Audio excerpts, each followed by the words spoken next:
আমি গণেশ ঘোষ, মহকুমা আইনি পরিষেবা কমিটির সম্পাদক। নমস্কার। আজ তেহট্ট মহকুমা আইনি পরিষেবা কমিটির উদ্যোগে তেহট্ট মহকুমা আদালতের অ্যাডিশনাল ডিস্ট্রিক্ট এবং সেশন জাজের এজলাসে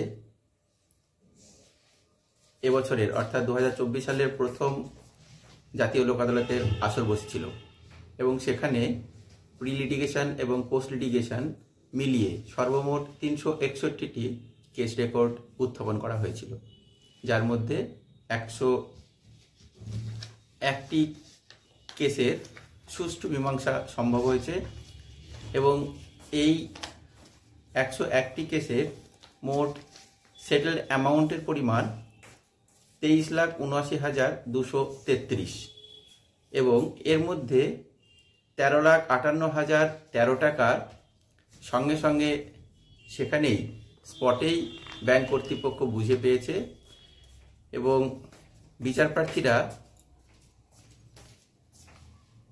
সঙ্গে সঙ্গে তাদের কেসের যে অর্ডারের কপি আনন্দের সঙ্গে হাতে পেয়ে হাসতে হাসতে বাড়ি ফিরে গেছে। তো এরপরে আগামী মে মাসের দ্বিতীয় শনিবারে এবং তারপরে আরও দুটি ন্যাশনাল লোক আদালত এবছরে আয়োজন করা হবে এবং সেখানেও চেষ্টা করা হবে এর থেকেও আরও বেশি বেশি করে মানুষকে যেভাবে পরিষেবা দেওয়া যায়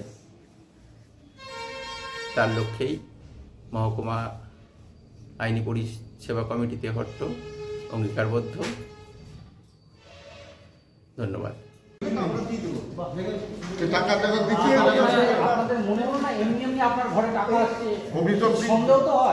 আমি বসে আছি, আমার কাছে টাকা লোক থেকে টাকাটা খোঁজ করতে হবে না।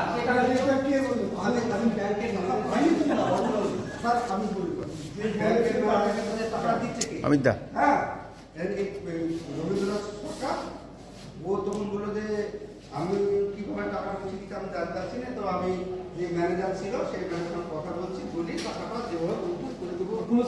হ্যাঁ, এই